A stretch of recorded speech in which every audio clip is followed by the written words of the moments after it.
It is my pleasure. Dr. Koren holds a PhD in Talmud from Tel Aviv University on the topic of Jews of blemished lineage in Hebrew literature. Currently, she is a visiting scholar at New York University, and she is a Rothschild postdoctoral fellow.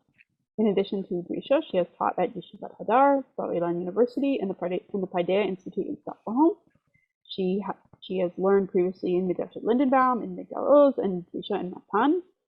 She was a student at Hebrew University, as well as a fellow at the Shalom Hartman Institute.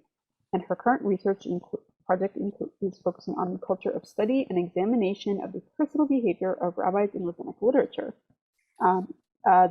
Her series, The Rabbinic Traditions of Personal Behavior, A New Window into Halakha, is a 3-class series starting tonight and extending for the next 2 weeks. And we're really glad to have her. Thank you so much for the introduction.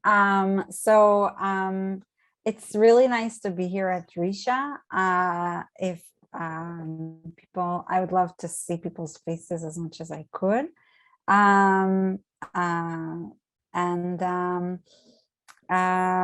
So I don't know exactly how many people are watching, and also there might be people joining in watching this after this is happening. So I'm gonna open with a question that you can kind of think about in your minds, which is, when was the last time that you observed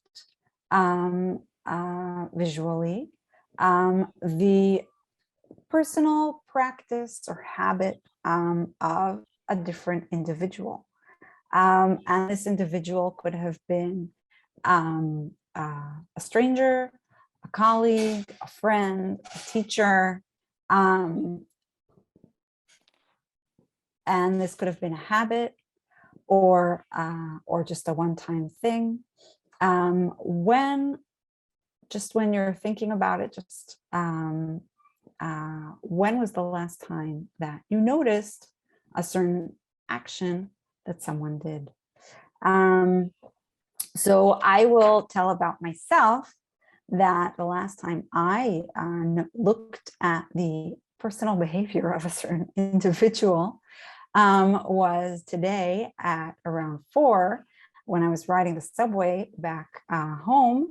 I looked around me and I, as usual, examined people's faces to see who was wearing a mask on the subway and who was not. That is to say that COVID has brought into our lives kind of an interesting case of small, minute habits and actions that are embodied and don't have to do with halakha, and they are somewhat normative in a sense.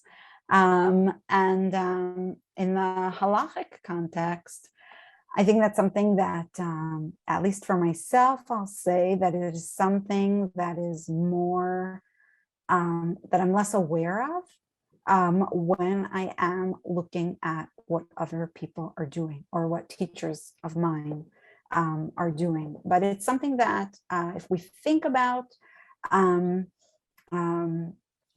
think that other people, not only me, observe people's practices all the time without us thinking about, like what sponge they use on Shabbat, what food they put on the plata, did their bathroom have cut toilet paper or not cut toilet paper. This is just for my own, maybe those are my musings. I'm learning Hilchot Shabbat right now. So, but there might be other kinds of habits and behaviors and actions and just kind of observances in the home that people, I think, notice and are just aware of in our observance of halakha, and in general, an observance of Jewish life more broadly. So this what's interesting is that this is a central part of rabbinic culture, as we will see in all of rabbinic literature, in the Mishnah and the Tosefta, and most especially in the Bavli and the Yerushalmi.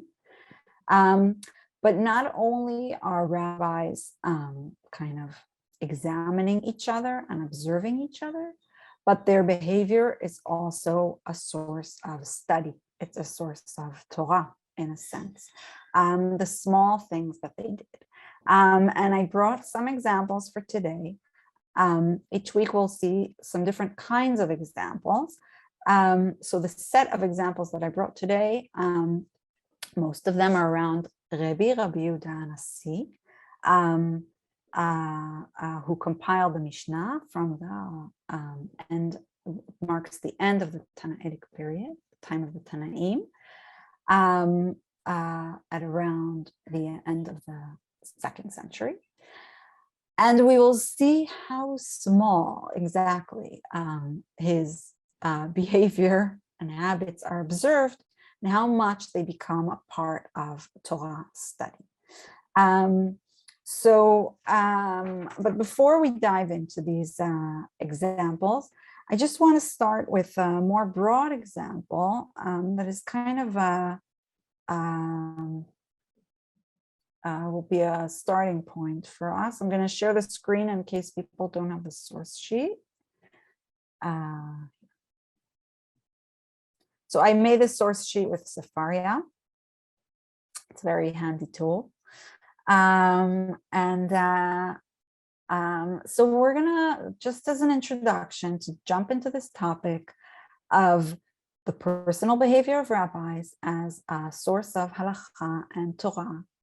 We're gonna learn a tiny piece from Masechet Brachot about the topic of the discussion is whether or not you can say the evening prayers, the Amidah of Arvit, before nightfall. So there's a machloket between Tanaim. What is the final point until when someone can say mincha? And this affects from what time you can say Arvit.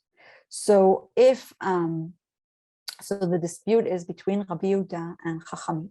Chachamim say you can daven mincha until the evening, but Rabbi Yehuda says until plag hamincha, which is kind of a measure of time before the evening, before nightfall. So there's a time of evening that you can actually no longer say tefillat mincha, according to Rabbi Yehuda. And the assumption is that after that time, even before nightfall, then according to Rabbi Yehuda, you can daven Arvit. So we're not going to get into this discussion, but what is important is how the discussion of the Gemara progresses and what materials are brought as proof for the halachic discussion. So we're going to start with the question.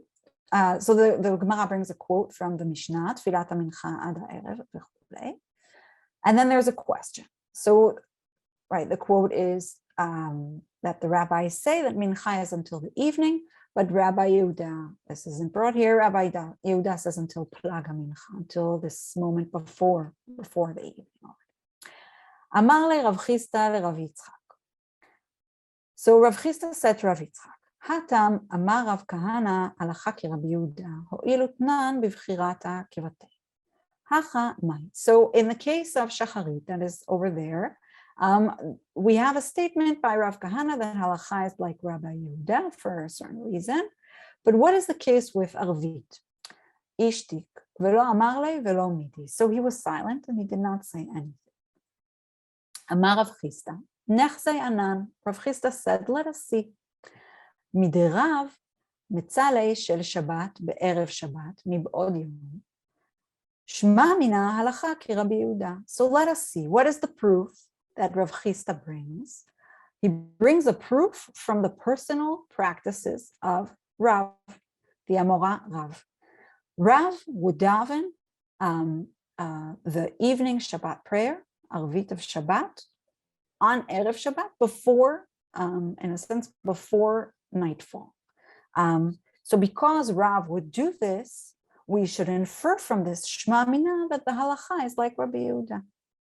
But then the Gemara brings a contradicting source, Adarabah. On the contrary, Midirav Huna v'Rabbanan lo havu mitzalu ad urta Shema Mina en Halakha ke Rabbi Yehuda. So on the contrary, we have an opposing source, and the opposing source says, what is the opposing source? It's not a braita, it's not a statement, it's another personal practice. Rav Huna and Rabbanan, the sages, they would not pray Arvit until nightfall. So we should learn from this, we should infer from this, that the Halakha is not like Rabbi Yehuda. So what we have here within the Talmudic discussion are two opposing personal practices. One, that of Rav, who would daven the Shabbat prayer on Erev Shabbat, before Ib'od Yom, before Shabbat came in, and then the opposing practice of Rav Huna and the sages, who would only pray Arvit when nightfall came. And these opposing practices make it unclear if Halakha is like Rabbi Yehuda or if Halakha is not like Rabbi Yehuda. So then the Gemara concludes, Hashta delo itmar hilcheta, lo kemar velo kemar. So now that there was no Halakha that was stated explicitly, not like one position, and not like another position. De avad kemar avad, de avad kemar avad.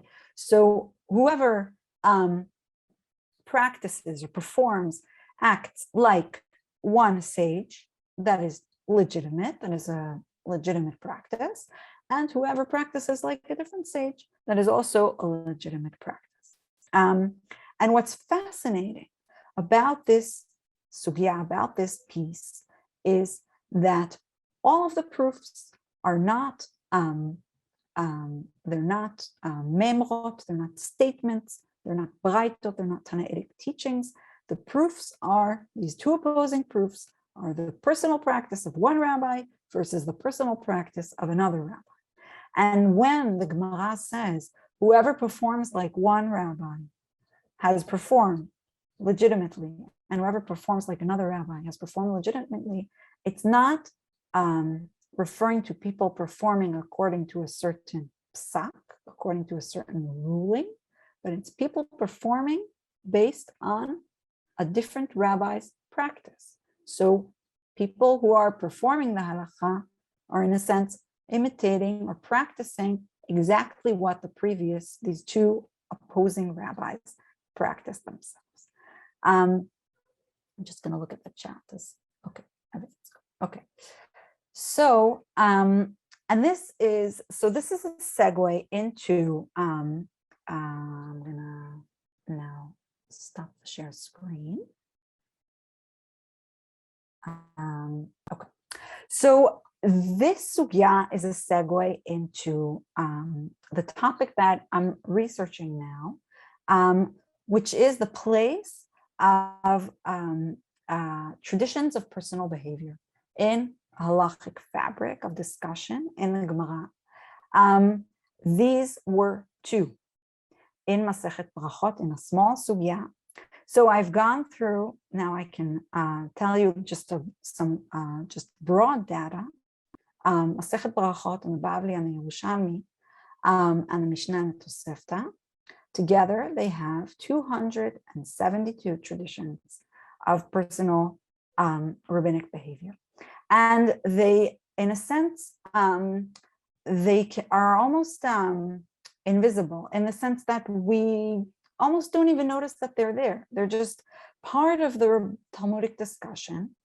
They're woven through the discussion. They're brought in with the same language sometimes as other building pieces of the Talmudic sugya. But they're different. They're different in their very nature, in that they are a supposed report or recording of what rabbis did. And they are not they're not statements or rulings. And they portray the rabbis as, in a sense, individuals. The rabbis are not portrayed as authorities giving ruling. The rabbis are portrayed as individuals who are themselves performing and living out the normative life that halakha, or that what they perceived halakha expected of them. And they are creating halakha with their very actions. And that is part of the power of these traditions of personal behavior. Through the personal behavior of rabbis, halakha is created. This very different kind of Talmudic material that is a building block of rabbinic discussions, specifically of halakha, revealed to us a different kind of dimension, a new dimension of rabbinic study, and of what it meant to train and to learn to be a rabbi. It wasn't only to sit on court and to give rulings for others. It was to perform, and to be a student meant to observe other rabbis performing, to observe one's teachers performing, and to study traditions about what other rabbis did. And this kind of study does not happen. It's not happen through the mouth and the ears, but it happens through the eyes and through living and following rabbis in their real life. So we know that all rabbinic literature is Torah shebe'al peh. It's oral Torah. It happened without books. The Mishnah wasn't written. The Gemara was discussed be'al peh. All of these traditions were memorized and discussed be'al peh. So when we think about learning that is oral, we think about discussion and reciting and arguing, which is all happening with our mouths, with their ears. But this kind of learning is also something that is happening in a world without books, but it's happening through the eyes and through real life, and kind of embodied real. So first of all, these traditions portray the rabbis as authorities in a different way. They're authorities in the way that they lived out a rabbinic life, which was kind of a life of halakha, what was perceived as a life of halakha.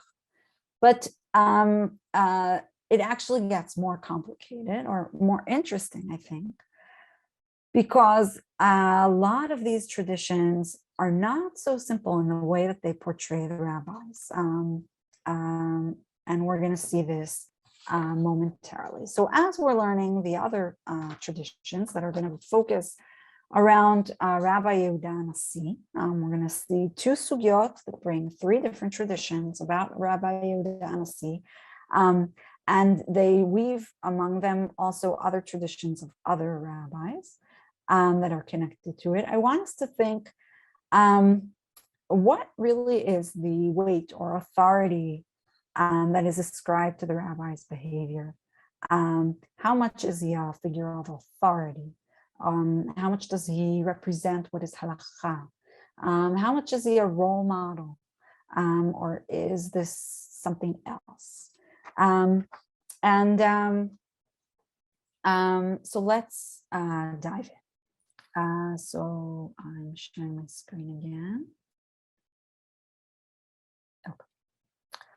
So let's see the first piece from the Yerushalmi. These are pieces that are both, because they're about Rabbi Yodana, I think, because he's such a central figure, these traditions appear both in the Bodily and in the Yerushalmi. So we're going to try to briefly cover them and also see if we can notice sometimes some differences. So we're starting with the Yerushalmi and Brachot. This is about Kriyat Shema. And there's discussion in the Gemara how much kavanah is necessary, until what stage is kavanah necessary when reciting Shema.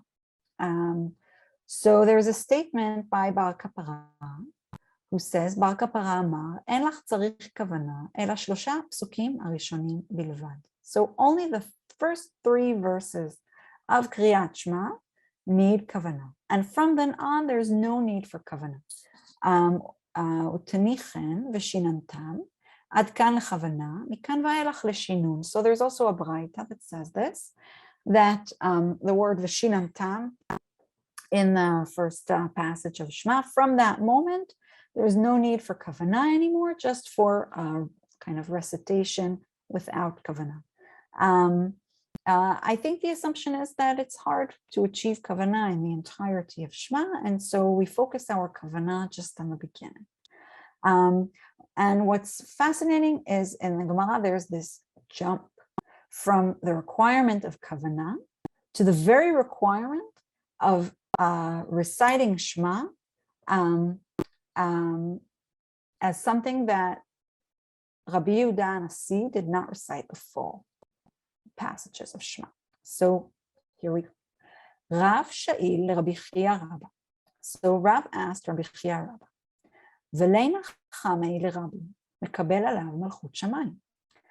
I have not seen ever Rabbi Yodana ever accept upon himself malchut shamayim, which is a different way of saying I've never seen him say the Shema. So Rav and Rabbi Chia are students of Rabbi Yodana, and they're with him. They perhaps maybe even live with him. They're with him from dawn until the end of the day. They're studying with him. They're following him. And Rav says to Rabbi Chia, you know, I never saw Rabbi say Shema. He never said it. So what does he say? Amar le kad techamine yahiv yadei ala poi hu mekabel alav ol malchut shamayim. So he says to him, no. He doesn't not at all say Shema. He doesn't not at all accept upon himself malchut shamayim. When you see him put his hands on his face, this is happening kind of in a moment, that is when he accepts upon himself al malchut shamayim. That is when he accepts upon himself the yoke of the kingdom of heaven. And the assumption is presumably this is something extremely short. He's probably only saying the first verse at a moment, just like putting his hand on his face, saying Shema, and then continuing in his day, continuing in his studying, continuing in his teaching, continuing in his perhaps other public affairs that he carries out. So this does not seem to be a satisfactory answer, because we know that there are 3 parashiyot of Shema. When does he say the rest? So Rav asks Rabbi Chia Amar le, and so Rav's question is more minor. Ve'ino tzarich la'azkir yetziat Mitzrayim, but there's a mitzvah to mention the Exodus from Egypt every day. When does he do that? So let's say he shortens Shema, he just says a shortened version of Shema, which is already kind of interesting that Rabbi Yodana, the compiler of the Mishnah, does not say the entirety of Shema. But what about Yetziat Mitzrayim? What about the Exodus? So the answer is, Amar le, Rabbi Chia answered, Leit efshar delo yetze milah. So it can't be that the matter does not come up. Basically, what Rabbi Chia is saying is, in his teaching, he makes mention of Yetziat Mitzrayim in the course of his Torah study. And that is enough for for the mitzvah of mentioning Yetziat Mitzrayim. So I'm going to pause here for a moment. This is the core, the kernel of the tradition of personal behavior. So this tradition is longer than the ones we've seen in the first source. It's a dialogue between Rav and Rabbi Chia, 2 students of Rabbi, discussing what they're observing. And if you see also in the first, in the question and in the answer, we have the root chame, leina chame, I do not see, and kat chamine, when you see him, when you observe him. And the chame in the Yerushalmi, it means to see. It highlights the place of observing and examining the personal behavior of Rabbi, the great teacher, that both Rav and Rabbi Chia are occupied in. While they're studying Torah from him, they're not only listening to what he says, they're also staring at him and looking at what he does. And what's interesting for the question of Rabbi Yodana as a role model is that it's really not clear what kind of role model he is, because we know that regular people are supposed to say the full Shema. What is Rabbi Yodana modeling here if he does not recite Shema, or if he recites some kind of bare minimum of what the requirement of Shema is? The Yerushalmi doesn't end here. There's then a continuation of a discussion of two Amoraim about the behavior of Rabbi that is recorded in this tradition of the dialogue between Rav and Rabbi. So the next part is Rabbi Tavyomi שאל לרבי חזקיה לית הדע אמרה שאין לך צריך כוונה אל הפסוק הראשון בלבד.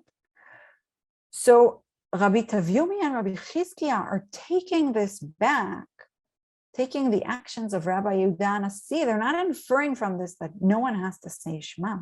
They're inferring from this something more minor about kavanah. Perhaps if Rabbi Yodana, in fact, never really said more than the first verse, perhaps this means that at least us regular people who do say the entirety of Shema, we don't need kavanah for the entirety of Shema, we just need kavanah for the first verse. We just need full intention for the first verse. But even that is too far. So Amar le adaitna. Ad vishinantam. Adaitna is you've blurred it, you went too far. No, it's until vishinantam. We need kavanah for the first three psukim. We basically cannot infer anything from what Rabbi Yodana is doing. What he is doing is extremely idiosyncratic in a sense. It's unique. It's standing on its own. Not only do we need to recite all of Shema, but we need kavanah for much more than Rabbi, 3 times more than what Rabbi Yodana actually said. Okay, so someone said that my speech comes across as muddy and not clear or precise. Is that, are other people hearing me okay? Okay, great. So if there are any questions at this moment, you're welcome to ask.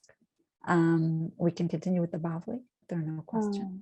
And if you're an attendee and not a panelist, first, please feel free to accept the invitation to panelists. And second, if you select the raise your hand icon, I can get Dr. Koren's attention and give you the ability to ask questions.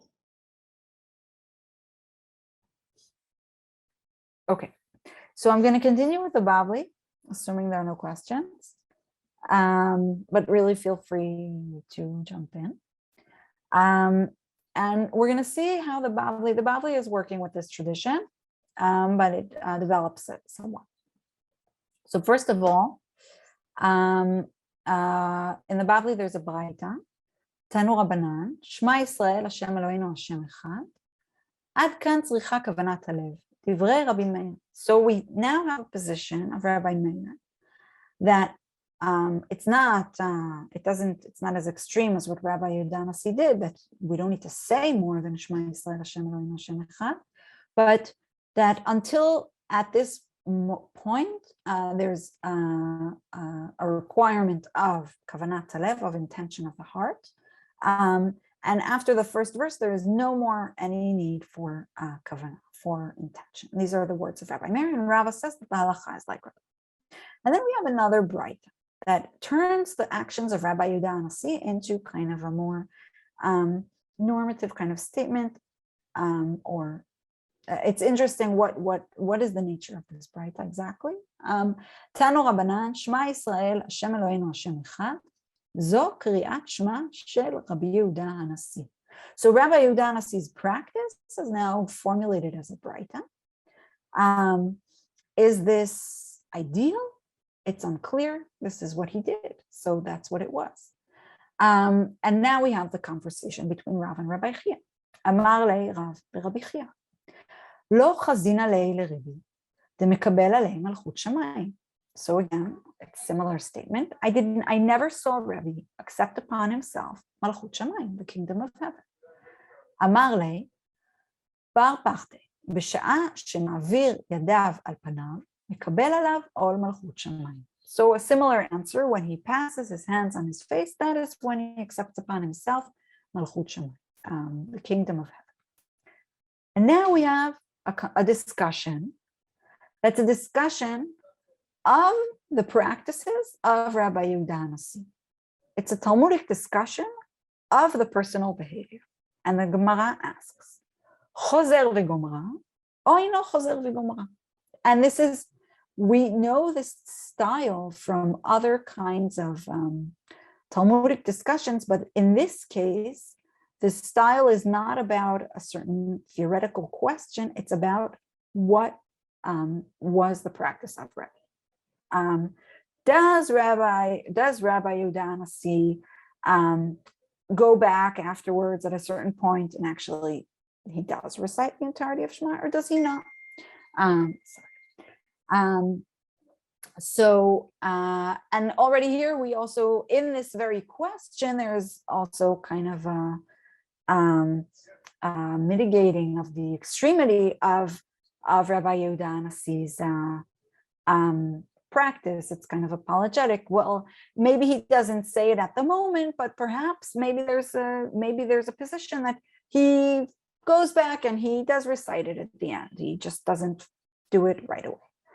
So there's a machloket about what Rabbi Yehuda HaNasi did. Bar Kapara, and these two sages that are disagreeing were students of Rabbi Yehuda HaNasi. Bar Kapara omer, eino chozer v'gomra. Bar Kapara would say, Rabbi Yehuda HaNasi does not go back and finish Shema. That was what he said. He said, Shema Yisrael Hashem Eloheinu Hashem Echad, and that was what he said. Rabbi Shimon bar Rabbi omer, chozer v'gomra. His son said, Rabbi Shimon bar Rabbi, Rabbi Shimon, the son of Rabbi, he does go back and say it. So it's also interesting.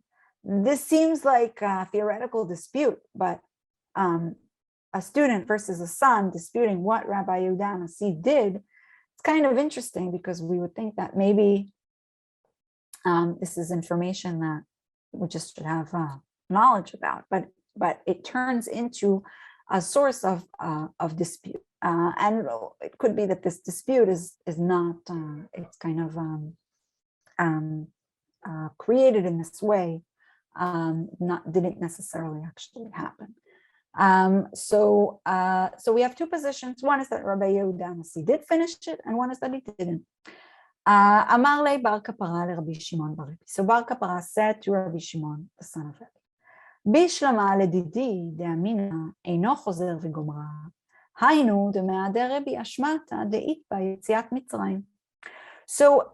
it makes sense. This is Talmudic style. It's Talmudic style. Instead of for a source, for a baraita or a meimra, this is for a personal practice.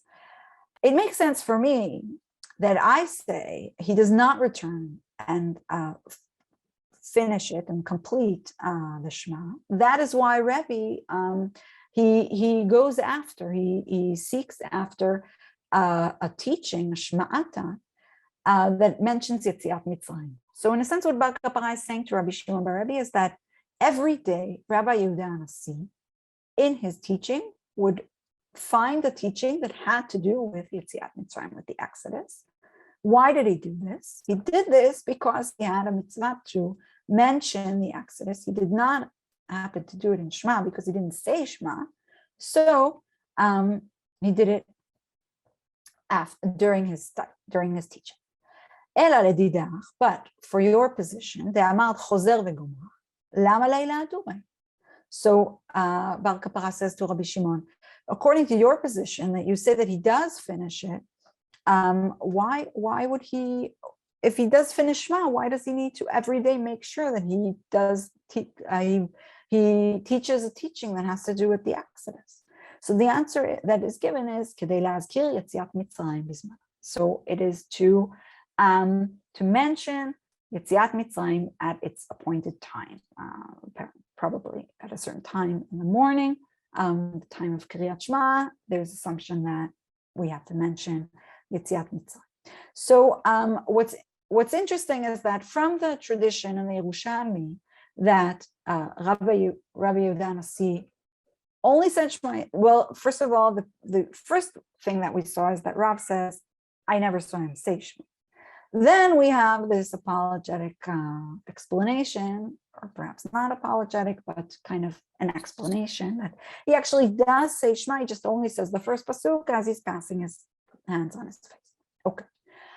We get to then, and then there's this another kind of explanation. Well, then he says he mentions Yetziat Mitzrayim through his teaching. Okay, then in the bodily we already get to an even justification or explanation, or kind of rephrasing almost, or retelling of the practice of Rabbi Yodana, that he actually, well, he didn't say it at its appointed time, he just said the first pasuk, but then afterwards he did finish saying Shema.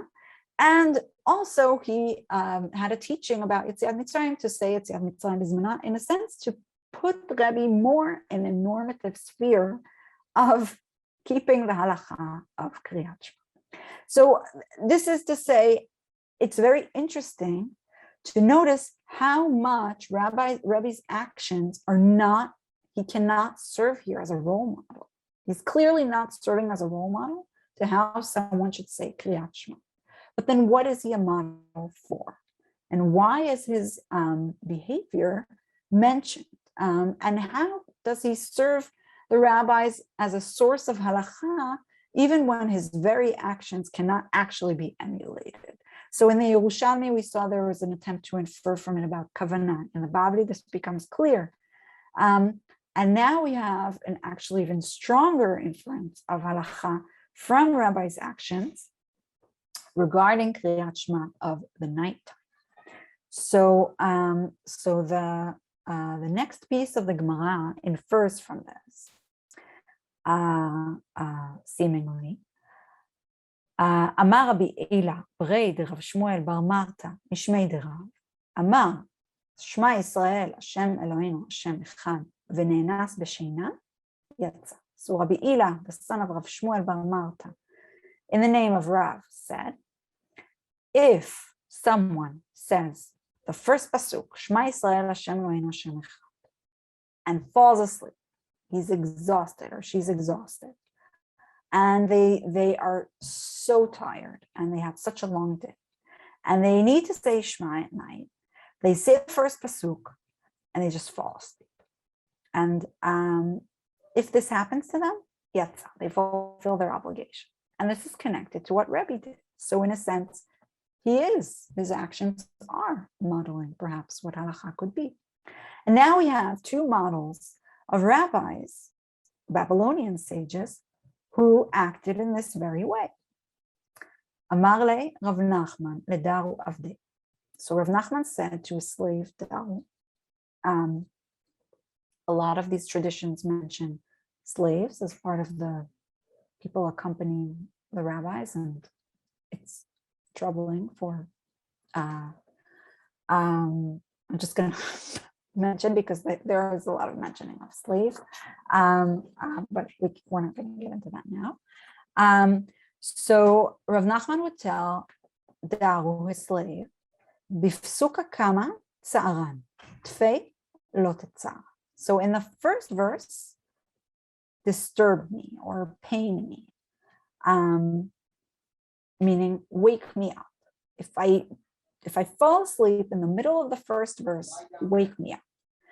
But if I fall asleep after the first verse, do not just don't disturb me, just let me sleep. So in a sense, Rav Nachman is saying, I am tired. I said the first verse of Shema. That is enough. I was Yotzei Yedei Chovai, I fulfill my obligation. If I fall asleep after that first verse, don't wake me up, just let me sleep. I'm very, very tired. And we have a second tradition of personal behavior that is tied to this and has a similar practice. Amar le Rav Yosef, Rav Yosef brei de Rabbi. So Rav Yosef asked Rav Yosef, the son of Rabbi, Avuch, heichi hava avid. So he asks him, how did your father practice? What was his practice? Amar le, b'psuka kama hava kametzaer nafshei. In the first verse, he would trouble himself, he would disturb himself. Tfei lo hava metzaer nafshei. In the first verse, he would trouble himself, he would make sure that he would say it even if he was really tired. But then after that, he would not trouble himself. If he fell asleep, he fell asleep. So something that is interesting, these two traditions of personal behavior, they're grouped together. Often traditions of personal behavior are appear in groups. We saw in the first sugya also, we have the opposing traditions of personal behavior of the two rabbis who prayed either before nightfall or after nightfall. Here we have two practices that are very similar, that are one after the other. And they are, in a sense, an enactment of the theoretical statement that was said in the name of Rav, that if someone says, Shema Yisrael Hashem Eloheinu Hashem Echad, and then falls asleep, they fulfill their obligation. We see this lived out. We see this lived out by the rabbis. So we could say, okay, here the rabbis are modeling what is the halakha, right? I mean, that is what's happening. The rabbis are enacting the stated halakha. But what's interesting, I think, or important to point out, is that what they're the behavior that they're modeling is it's not necessarily the kind of behavior that perhaps we might have expected of a great rabbinic sage, and or of a great religious figure of authority. The behavior that they're modeling is of people of flesh and blood who are tired after a long day and they fall asleep. And they are totally content with just saying the first pasuk and fulfilling their obligation, even if it's not the lechatchila way, the preferred way, the ideal way of saying Kriyat Shema. They are clearly not saying Kriyat Shema in the ideal way. And yet they're fine with that. And the Gemara is bringing these traditions and using them to show that this is halakha.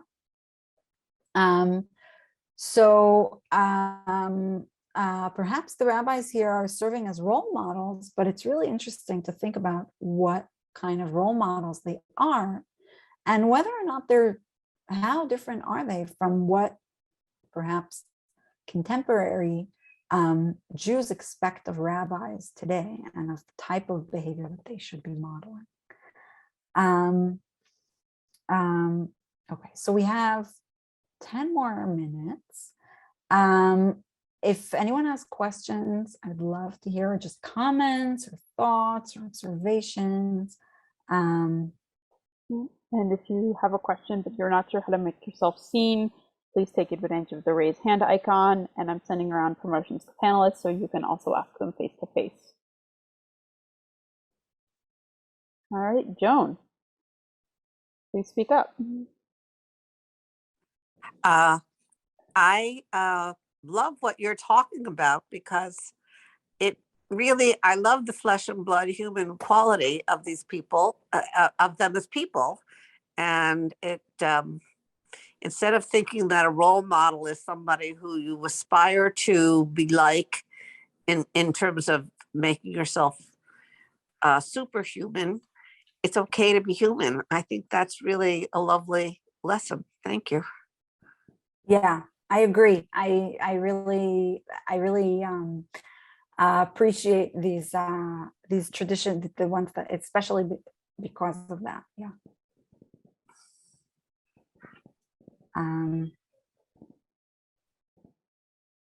Okay. So any more questions or comments, just thoughts? And if you're watching on Facebook and you have any comments, yeah, please feel free to ask them in the chat.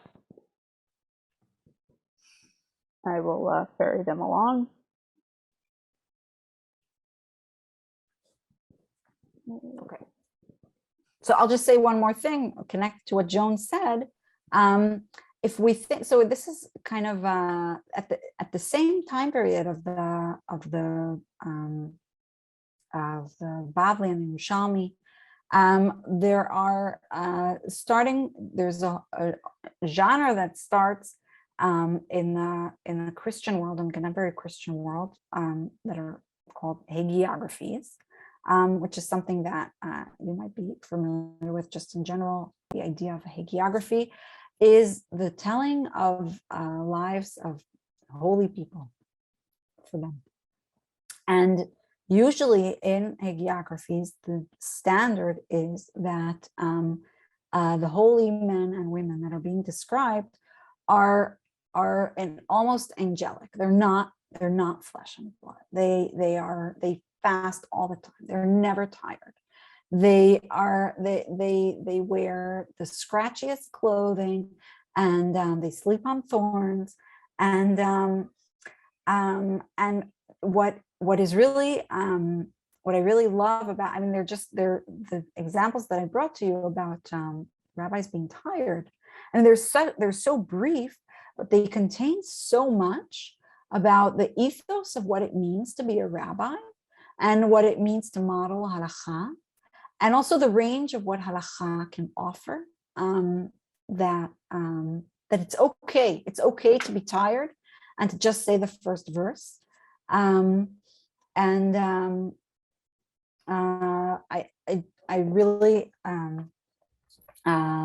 really like them because of that. They really express a different kind of mode of authority and of religiosity. Okay, so we don't have a lot of time. So I'm just going to look at the last tradition briefly, so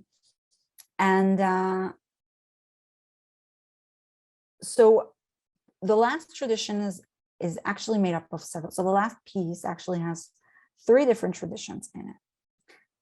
So one of them is connected to the discussion. There's a discussion about what to do with tefillin when someone goes to sleep at night. Where do they put it in their room so that to keep it, because it's a holy object. So there's a tradition that about Rabbi, again, Rabbi Shmuel, Rabbi Abau, Rabbi Elazar, V'shem Rabbi Chanina. So this string of rabbis says about Rabbi aya tole et tefillin b'merashot hamita. So Rabbi would hang his tefillin at the headboard of the bed, not at the feet, but at the head. And this goes in accordance with the statement that was stated just before, that one should hang their tefillin in the head of the bed and not at the foot of the bed.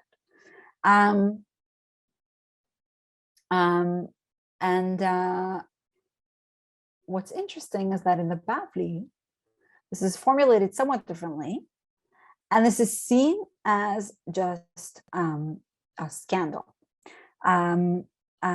because it does not go in accordance with the halakha that the Bavli assumes, that Bavli knows. Amar Rabbi Chanina, ani ra'iti et Rabbi shetala tfilav. So Rabbi Chanina says, I saw Rabbi hang his tefillin. Meitive, but this is challenged from a braita. Hatole tfilav italu lo chayav. So someone who hangs their tefillin, it's as if it's kind of a form of blasphemy almost. It's like a degrading treatment of tefillin. Someone who hangs their tefillin, their life should be hung. And there's this striking contradiction between the tradition that is ascribed the personal practice of Rabbi that we also see in the Yerushalmi, and what the Bavli, the rabbis of the Bavli, know that is the tradition that they have about what is supposed to be proper treatment of tefillin. So what happens that is interesting is that a similar process to the personal practice of Rabbi, that the rabbis of the Gemara do to Tanaitic, to earlier sources, to Mishnayot, and to Tanaitic teachings, they start to reinterpret them, and they start to say, no, it really wasn't like this, it was like this. So first there is an attempt to say, Lo kashya ha b'ritzuah ha b'ktzitza. So first of all, perhaps it is not difficult because one source spoke about the straps, hanging the straps, and one source spoke about hanging the box of the tefillin itself. But then we have a different option. And if you want, you should say, Lo shna ritzuah v'lo shna ktzitza. So both the strap and the boxes of the tefillin, it's prohibited to hang them. So Rabbi, when he hung his tefillin, it was actually in a pouch. He didn't hang his tefillin. It can't be what Rabbi Hanina is saying. Couldn't really be what happened. Rather, must be that Rabbi hung it in a pouch. And then they say, well, then what is that? Why is that something so great that needs to be recorded? And they have an explanation. So this is just the final thing that I'll say about the traditions of personal behavior. I'm going to stop the share screen. That we saw in these sources is the levels of discussion of the traditions themselves. So we have discussion within the tradition itself. Two rabbis that are observing their teacher, talking about what he did and why it was or wasn't okay. We have discussion of later Amoraim, discussing the tradition, what we can learn from it. Did he finish or did he not finish the Shema? Can we deduce any kind of halakha from this? And then we have a discussion of the stam of the Gemara, which is the editors of the Gemara, talking about or refuting or being shocked by what the tradition states that the rabbi did, and trying to reinterpret it or justify it or actually retell what happened according to, that will make sense with what they know is the right halakha. In the next classes, we're going to see different kinds of traditions of personal behavior. We're going to see ones that rabbis criticize each other harshly. And we're going to see ones in which rabbis are treated more, put on a pedestal, or just being yearned, that their behavior is being yearned for, to know what they did. I just hope that this was just a teaser to show how rich these traditions are, and how much I hope that next time you open up a page of Talmud and you find or you see a tradition of personal behavior, that it will jump out at you. You will notice more how much the Gemara is really full of these traditions, and they serve as another piece of rabbinic materials and of the building blocks of this world. Thank you. And if there are any questions, you're on mute, Kernel. Again, if you want to ask a question and you're not able to, maybe you're an attendee, please raise your hand. Dr. Koren, if people have any questions and they want to get in touch with you after class, do you have an email address that people can reach you at? Oh, yes, I do. It is, should I put it in the chat or Yes, should I please. tell it to, okay. It's Sure. Yedidah Koren at gmail.com. Yedidah is with an H, and that's one word. And feel free to contact me. And also, if you're like, oh, I had a question for Dr. Koren and you don't remember the email, you can also contact us at inquiry.grisha.org. And we're happy to pass along our message. Otherwise, it's been a big pleasure to have Dr. Koren back, and it's also good to have so many familiar faces back for the post-Pesach classes. It's glad to not have you lost, even if you still might be on like a bit of Pesach vacation physically or mentally, but it's glad to have you here, everyone here. The next session of this class will be next Monday night on May.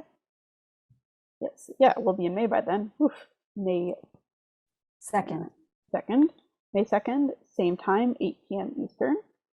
And if you're interested in more upcoming post-Pesach learning, you can find the full schedule of Grisha's classes at grisha.org/classes. And in fact, our next upcoming class, What is Talmud Torah? 4 Approaches Among the Achronim, starts tomorrow at 1 p.m. Please note, this class will be taught in Hebrew.